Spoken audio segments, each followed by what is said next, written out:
Welcome to the Psychology and Physical Training channel, Substance-Related Disorders. How does substance abuse not only alter the lives of individuals, but also ripple out, impacting society at large? This is the question that we are going to delve into today. Substance abuse, a term that encompasses the misuse of various types of substances, from alcohol to opioids, stimulants, hallucinogens, and more, has profound and far-reaching effects.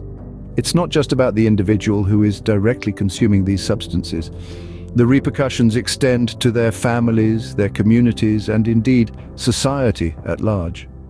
These substances, when abused, can lead to psychological and physical changes, often detrimental ones that can alter the course of a person's life, and by extension, the lives of those around them. They can affect the way an individual thinks, behaves, and perceives the world, often leading to a downward spiral that can be difficult to break free from. Understanding the various aspects of substance abuse forms the foundation for tackling this issue effectively. Alcohol use disorders. Alcohol, a socially accepted and widely used substance, can lead to serious disorders, but how? Well, when we talk about alcohol use disorders, we're referring to a medical condition characterized by an impaired ability to stop or control alcohol use despite adverse social, occupational, or health consequences.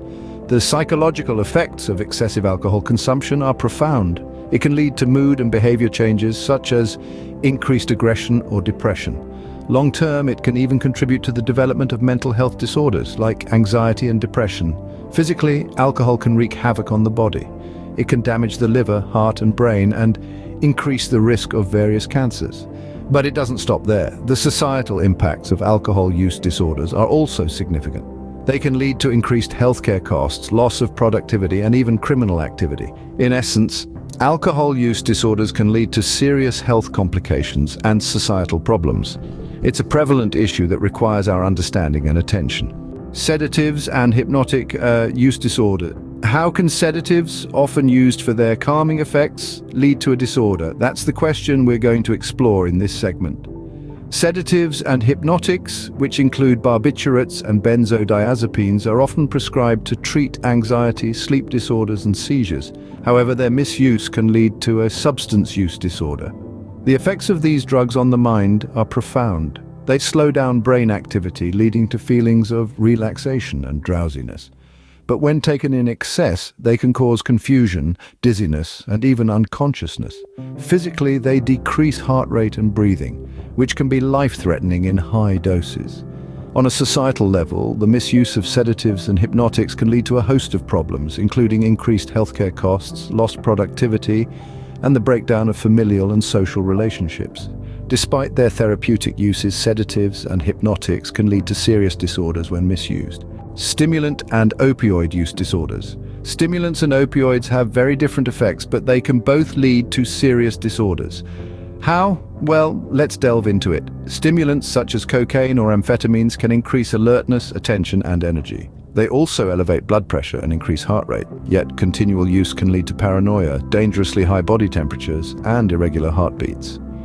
On the other hand, opioids like morphine or heroin work by reducing the perception of pain. They can induce a sense of euphoria, but they can also depress the respiratory system, putting users at risk of overdose.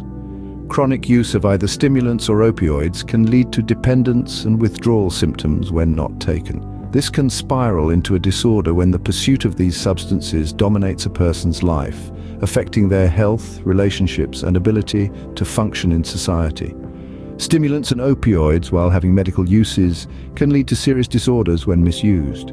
So it's crucial to understand these substances and their potential risks. Hallucinogens and other drug abuse. Hallucinogens alter our perception, but can they lead to a disorder? Let's delve into this. Hallucinogens are a class of drugs that cause profound distortions in a person's perceptions of reality. They can induce experiences that seem real but are not, like hearing colors or seeing sounds. These drugs can include substances like LSD, psilocybin mushrooms, and peyote. The effects can be unpredictable and vary greatly depending on the type and amount consumed. The impact on the mind and body can be significant, potentially leading to hallucinogen use disorders characterized by a persistent pattern of problematic use that results in significant impairment or distress. These disorders can have far-reaching consequences, not just for the individuals affected, but also for society at large. They can strain healthcare systems, lead to lost productivity, and contribute to crime. Hallucinogens and other drugs, while providing a unique perception-altering experience, can lead to serious disorders when misused. Causes and treatment of substance-related disorders. What are the underlying causes of substance-related disorders and how can they be treated? Substance-related disorders are caused by a complex interplay of genetic, environmental, and psychological factors. Let's break it down.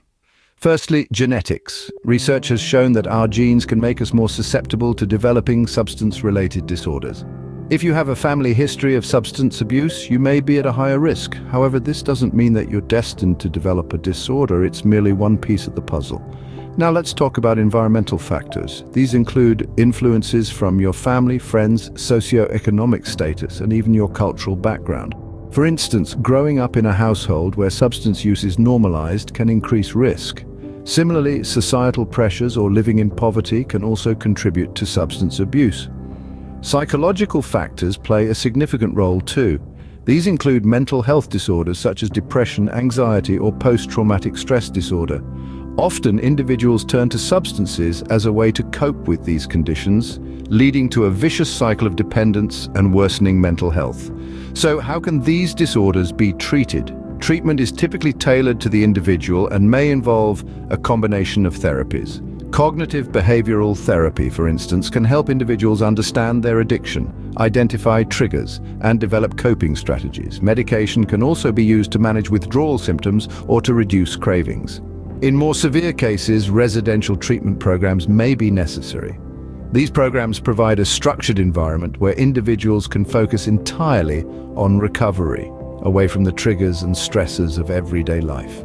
Lastly, peer support groups can offer a sense of community and understanding that is crucial for long-term recovery. Hearing from others who have walked the same path can provide hope and inspiration.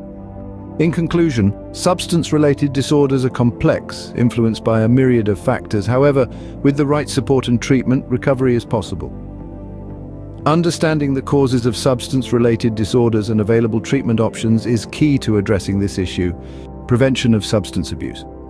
How can we, as a society, prevent substance abuse? This question is as important as it is complex. One of the key strategies is education. By providing accurate and comprehensive information about the harmful effects of substance misuse, we can equip individuals with the knowledge they need to make informed decisions about their own health.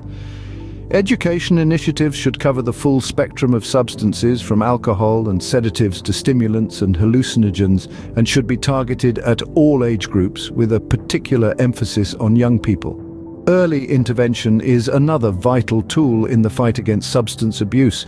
Identifying and addressing substance misuse at an early stage can dramatically reduce the risk of developing a full-blown disorder. This might involve screening in schools and healthcare settings, as well as providing support and treatment for those who are beginning to struggle with substance use.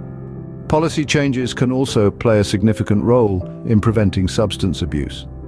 This could mean implementing stricter regulations on the sale and marketing of alcohol and other substances, or investing in public health initiatives to tackle substance misuse.